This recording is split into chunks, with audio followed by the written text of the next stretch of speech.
Ma'asyiral muslimina wa rahimakumullah. Apa sih sebenarnya sholawat itu? Kalau orang baca sholawat sudah banyak yang mengerti. Mungkin sholawat nariyahan, mungkin sholawat munjiat, dan sholawat-sholawat yang lain. Sholawat dengan ayatnya yang sangat terkenal, sangat populer, innallaha wa malaikatahu yusholluna ala nabi ya ayyuhalladzina amanu shollu alaihi wa sallimu taslima. Ditafsirkan oleh Ibnu Hajar Qadil Iyad dalam kitabnya Asy-Syifa yang dikumpulkan oleh Sayyidi Syekh Muhammad Yusuf atau Sayyid Yusuf An-Nabhani di dalam kitab Sa'adatud Darain. Diterangkan oleh Ibnu Hajar Al-Haytami Al-Asqalani dan Syekhul Islam Imamun As-Subki dan Abu Bakar Jalaluddin As-Suyuti, tokoh-tokoh yang sangat ma'ruf, menafsirkan innallaha wa malaikatahu yusholluna 'alan nabi. Salawatnya Allah kepada baginda Nabi khususiyah. Berbeda salawatnya Allah Ta'ala yang diberikan kepada nabi-nabi terdahulu sebelum Nabi kita Sayyidina Maulana Muhammad sallallahu alaihi wasallam. Kalau sholawat yang diberikan kepada para anbiya rahmatan mutlak, tapi yang diberikan kepada baginda Nabi maknanya salatullahu alaihi sallallahu alaihi wasallam salatan rahmatan makrunatan bita'zim. Berbeda sekali. Salawatnya Allah Ta'ala yang diberikan kepada baginda Nabi mengagungkan satu kehormatan yang luar biasa diberikan kepada baginda Nabi sallallahu alaihi wasallam. Lautan rahmat yang tiada bertepian, rahmat yang sangat luar biasa, tapi tidak mungkin orang itu akan menggapai rahmat Allah Ta'ala yang diberikan kepada baginda Nabi tanpa ada pancingnya, syaratnya. Syaratnya apa? Dengan sholawat lagi. Jadi kalau kita membaca selawat kepada baginda Nabi, yang untung itu bukan baginda Nabi, yang untung sebetulnya kita. Itu diantaranya. Jadi jangan bangga, jangan salah faham seolah-olah kita bisa mendoakan baginda Nabi. Tidak, dengan salawat itu justru mendapatkan doa baginda Nabi Sallallahu Alaihi Wasallam. Buktinya apa?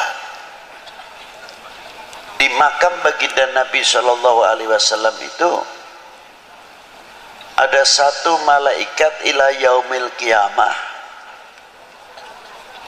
yang menunggu makamnya Rasulullah, setiap hari menerima sholawatnya umatnya, disampaikan kepada Rasulullah. Yang hebat itu tidak pribadinya saja.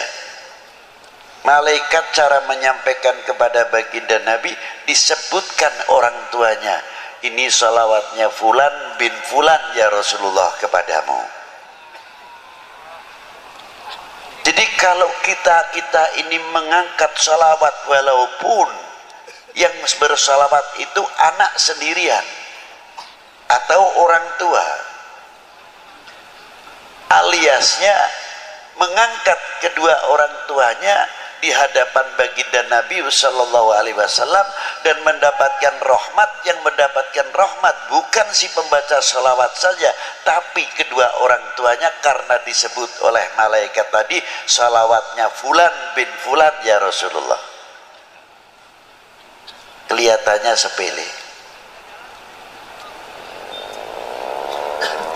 Ma'asyiral muslimin rahimakumullah, takdimnya Allah subhanahu wa ta'ala makrunatan bita'dim, ada satu kandungan nilai-nilai akhlak yang luar biasa. Di antaranya apa? Allah ta'ala memberikan satu contoh nilai akhlak, nilai adab. Karena tadi makrunatan bita'dim, apa diantaranya? La taj'al du'a ar-rasul bainakum kadu'ai ba'dukum ba'da. Jangan engkau memanggil kepada kekasihku ini sebagaimana engkau memanggil sesamamu. Allah Ta'ala tidak pernah memanggil dengan kalimat nida ya Muhammad atau ya Ahmad. Tidak ada itu. Coba dari mulai Bismillahirrahmanirrahim, Alif Lam Mim sampai kepada Qul a'udzu birabbin nas, tidak ada kalimat nida ya Muhammad atau ya Ahmad. Ada khobar wa ma Muhammadun illa rasul, begitupun pangkatnya Rasulullah di bawah illa rasul.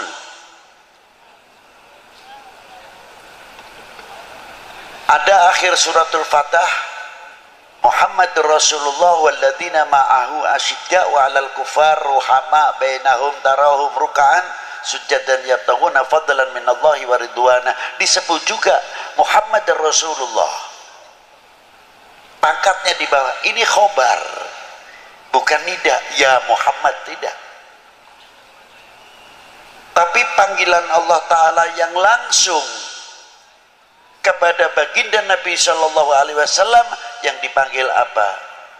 Yasin, Toha, ya ayuhan Nabi, ya ayuhan Rasul, ya Mudaththir, ya Muzammil, dan lain sebagainya, kebesaran-kebesaran asma'un Nabi Shallallahu Alaihi Wasallam.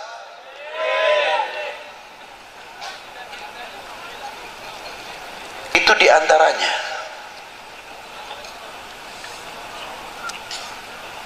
Maka kita dididik oleh Allah Ta'ala, jangankan kepada baginda Nabi Shallallahu Alaihi Wasallam, yang kepada kita sendiri, bagaimana cara menghormati antara sesama kita.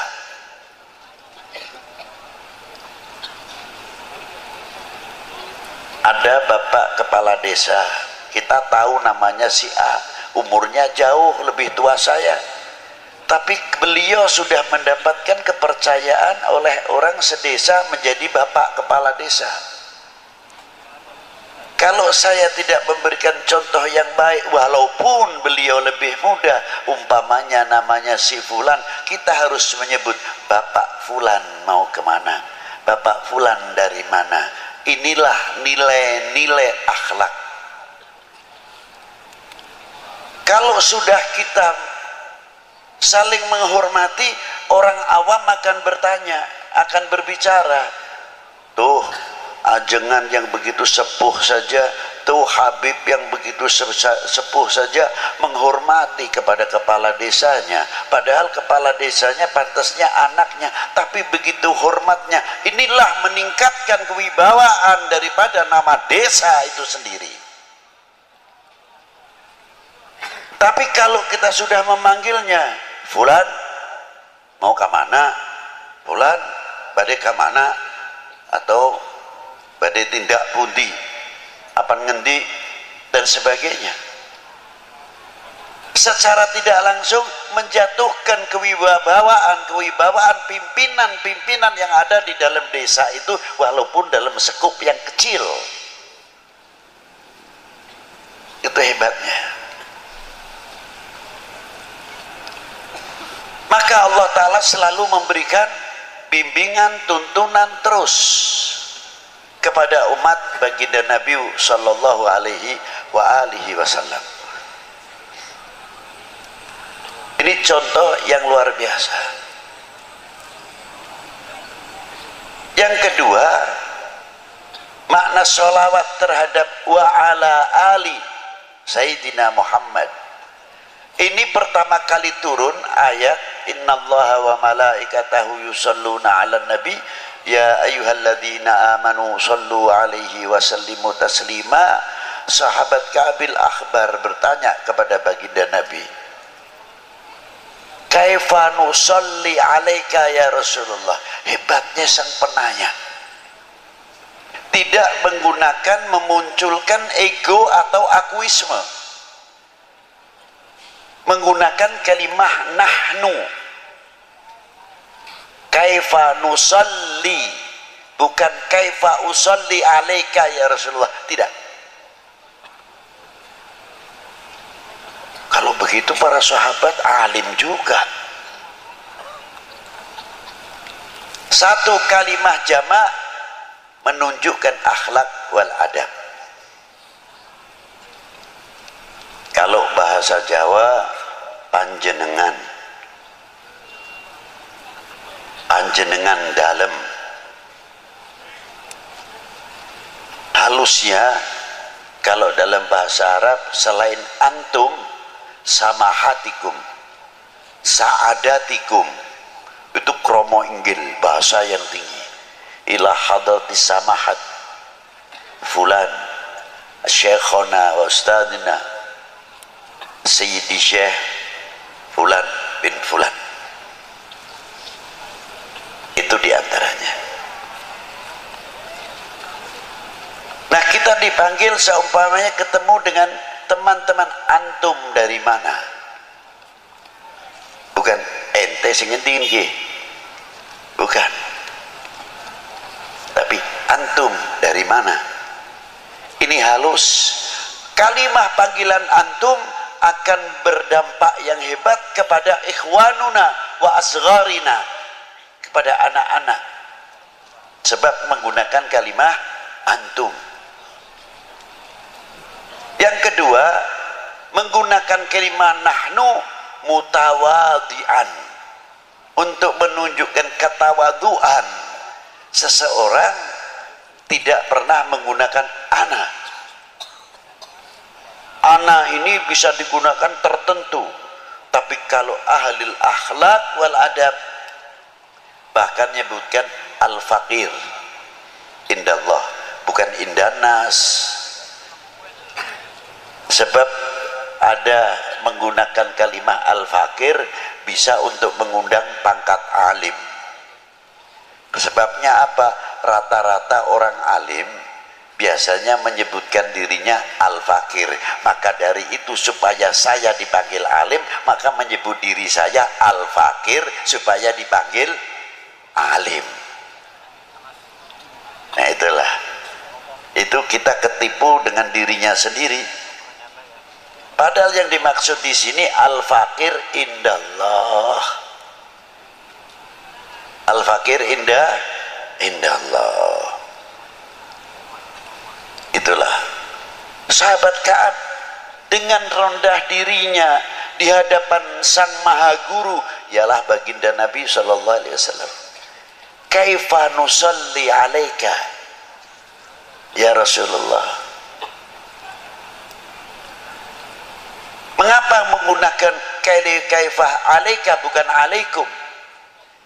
Di sini menggunakan mukhatab istikhdhariyah. Seperti pada waktu kita sholat, at-tahiyyatul mubarakatus salawatut thayyibatu lillah. Assalamu alayka, ketika mengucapkan assalamu alayka seolah-olah kita berhadapan dengan baginda Nabi sallallahu alaihi wasallam. Ini disebut mukhatab istikhdhariyah. Kalau orang sudah terlatih dengan istikhdhariyah al-mukhatab, lama-lama karena kita sering menghadap kepada Rasulullah, kita akan merasa dilihat oleh Rasulullah SAW, dan kita akan banyak bercermin kepada baginda Nabi SAW. Bercermin tutur kata kita, bercermin pandangan kita, bercermin wawasan kita, jauh bercermin telinga kita sampai mata, telinga, mulut. Sebagaimana kita menghasilkan karya wudhu,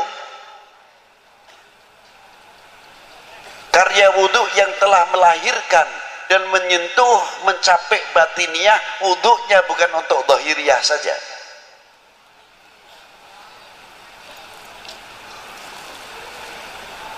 Muka kita ini belajar di wudhui setiap hari.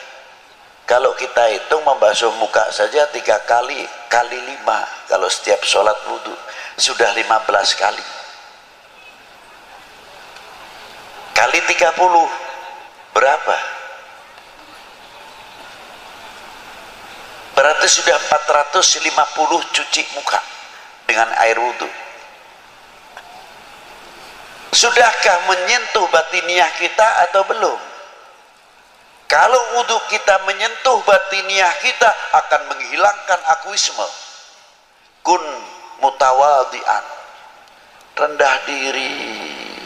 Semakin bercahaya mukanya, min athari nuril wudhu, sebab setiap orang membasuh mukanya keluarlah dosanya, kata Nabi sallallahu alaihi wasallam, min fadailil wudhu. Apalagi setiap habis wudhu salat syukral wudhu, dan banyak orang ingin rezekinya banyak, jangan tinggal wudhu, mudawamatil wudhu. Insya Allah itu urusan rezeki luar biasa. Mangkana mudawamatil wudhu. Nah, itu diantaranya. Apa yang diwudhui diantara kita? Ya mata kita, mulut kita. Berarti selalu setiap hari kita sucikan mata kita, mulut kita. Kalau sudah menyentuh batiniah kita, pasti mata kita akan mempunyai pandangan dan wawasan yang jauh dalam segi ilmu dan lain-lainnya. Segi ilmu, segi agama, sampai kepada wawasan kebangsaan, wawasan kita itu jauh. Satu contoh. Dan yang kedua, akan menutup aib. Siapa? Min ikhwanunal mu'minin wal mu'minat wal muslimin wal muslimat, akan menutupi cacatnya, kekurangannya saudara kita mukminin wal muslimat, dan saudara kita sebangsa setanah air. Karena di Indonesia itu ada dua persaudaraan, yang satu saudara kami seagama, sebangsa, setanah air. Yang kedua saudara kami sebangsa, setanah air. Itu persaudaraan. Itu yang harus kita jaga, keutuhannya dan sebagainya. Ini dua. Mestinya kita pandai-pandai menutupi. Bukan berarti kita mendiamkan kejelekan atau keburukan, kesalahan, tidak. Kita nasihati sendiri. Jangan sampai orang lain, bangsa lain bertepuk untuk kita, karena kita membuka kekurangan-kekurangan apa yang ada dalam umat ini atau dalam bangsa ini. Di mata ini tugasnya. Yang kedua, telinga mempunyai filter, bisa memisahkan mana yang akan menjadikan pecah belahnya umat ini dan pecah belahnya bangsa, pecah belahnya keluarga, pecah belahnya tetangga, pecah belahnya kampung. Kalau ada berita-berita yang akan mengakibatkan kita berseberangan, saudara terkadang sekandung atau saling atau sesama tetangga, tapi telinga ini sudah mempunyai filter yang selalu bercermin kepada baginda Nabi SAW. Dengan air wudhu tersebut akan bisa menepis hal-hal yang berakibat perpecahan antar sesama kita. Itu telinga tugasnya kalau diwudhui. Tutur kata kita juga bagian yang diwudui pasti insya Allah akan banyak meniru bagaimana tutur kata baginda Nabi Sallallahu Alaihi Wasallam. Satu contoh aja yang ringan Pak, kalau kita makan saking asyiknya, biasanya satu butir nasi itu ada yang ketinggalan di sini atau di jampangnya atau di mana nih kumisnya. Sudah cuci tangan, terkadang kita tidak sadar, kita melihat, ya Allah, itu orang tua lagi, itu nasinya ada satu butir yang di sini. Kalau kita langsung menegur, tersinggung, Pak, itu ada nasinya gimana? Malu paling tidak. Segi nilai akhlak kurang baik. Walaupun toh itu benar, tapi orang yang pakai diplomasi, Pak, Bapak tadi punya peliharaan kambing adalah salah satu yang belum dimasukkan Pak. Ini orangnya cerdas. Iya belum, baru sambil begini sambil masukkan satu butir nasi itu tadi. Alhamdulillah sekarang sudah aman saya masukkan. Akhlak luar biasa. Di antaranya lagi orang menutupi aib saudara kita. Ada seorang perempuan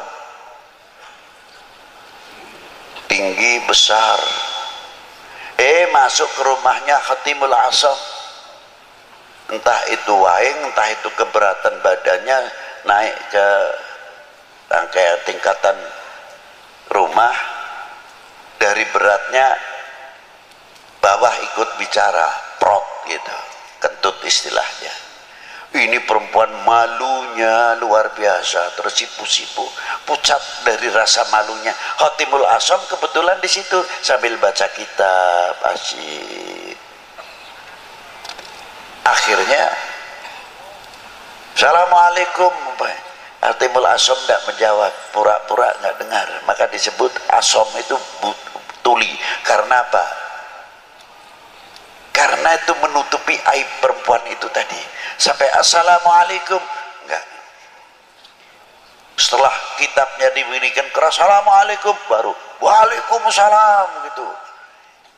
Perempuan itu terus sadar, Alhamdulillah saya keras bersuara, beliau baru dengar. Berarti saya tadi kentut itu beliau tidak dengar saya. Alhamdulillah, lega hatinya. Jam itu Allah Ta'ala membuka pintu rahmatnya. Khatimul Asam diangkat oleh Allah Ta'ala menjadi walinya, sebab menutupi aib saudara mukmin kita.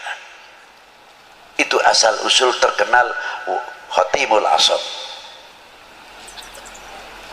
Ma'asyiral muslimin rahimakumullah. Dan selanjutnya sampai tangan yang diwudui, kaki yang diwudui. Kalau umat Islam benar-benar tangan yang sudah suci ini, ya maaf saja, tangan yang sudah bersih, menjalankan sholat 5 waktunya baik, tutur katanya baik, mukanya tabasam baik, dan lain sebagainya. Mungkin tangan yang bersih ini tidak mau kalau diajak korupsi. Sebabnya apa? Setiap hari sudah dibersihkan. Tapi karena kurang mendalami babul wudhu sama babul sholat, ya terkadang terpaksa menjadi oknum karena tidak tahu cara athar min atharil wudhu itu tadi. Nah, sahabat Ka'ab tersebut kita kembalikan kepada beliau dengan kalimah nahnu. Rasulullah menjawabnya apa? Qulu Allahumma salli ala Muhammad wa ali Muhammad. Rasul jawabnya, pertanyaannya nusolli alaika, yang menjawab qulu. Karena ada apa? Apakah itu Rasulullah karena berdasarkan pertanyaannya Kabil Ahbar? Tidak. Berdasarkannya ayat juga, kalimahnya jamak. Ya ayyuhalladzina amanu sallu, maka Rasulullah di sini menjawabnya qulu. Sahabat Ka'ab pun tahu karena perintahnya Allah, ya ayyuhalladzina amanu sallu alaihi wasallimu taslima, maka kaifa nusalli alaika. Itu hebatnya antara sahabat dengan baginda Nabi sallallahu alaihi wasallam. Komunikasi yang sangat indah, ananiyahnya, akuismenya sahabat Ka'ab tidak ada. Rasulullah pun memberikan contoh. Pada waktu kaifa nusalli alaika ya Rasulullah, Rasulullah berdiam, tidak langsung menjawab. Diam dulu.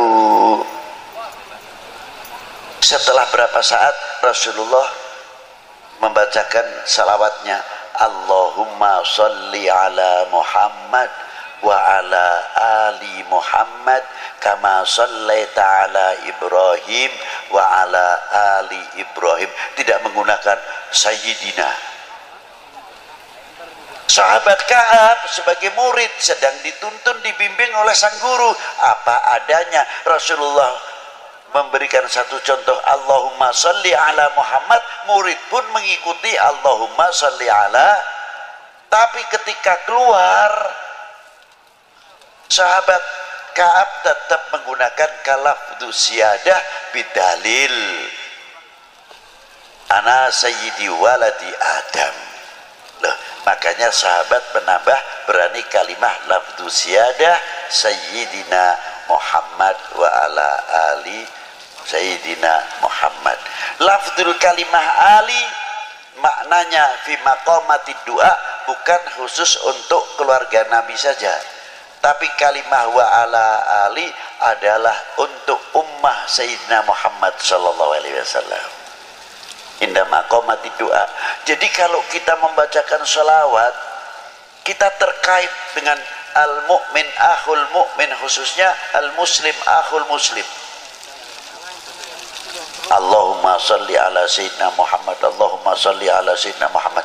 Mungkin yang di Pekalongan, yang di Jawa Timur jauh mendapatkan semuanya ini. Sana yang sedang membacakan sholawat, kita pun mendapatkan, bukan di sini saja, bahkan fil alam mendapatkan, masuk fi maqamati doa Allahumma salli ala Sayyidina Muhammad wa ala ali Sayyidina Muhammad. Jadi sholawat itu tali silaturahmi kepada Nabi, tali silaturahmi kepada keluarga Nabi, tali silaturahmi ma bainal akhwainil ummah wal ummah, al mu'min wal mu'minah wal muslim wal muslimah. Di sini masih terkait dalam as-shalah.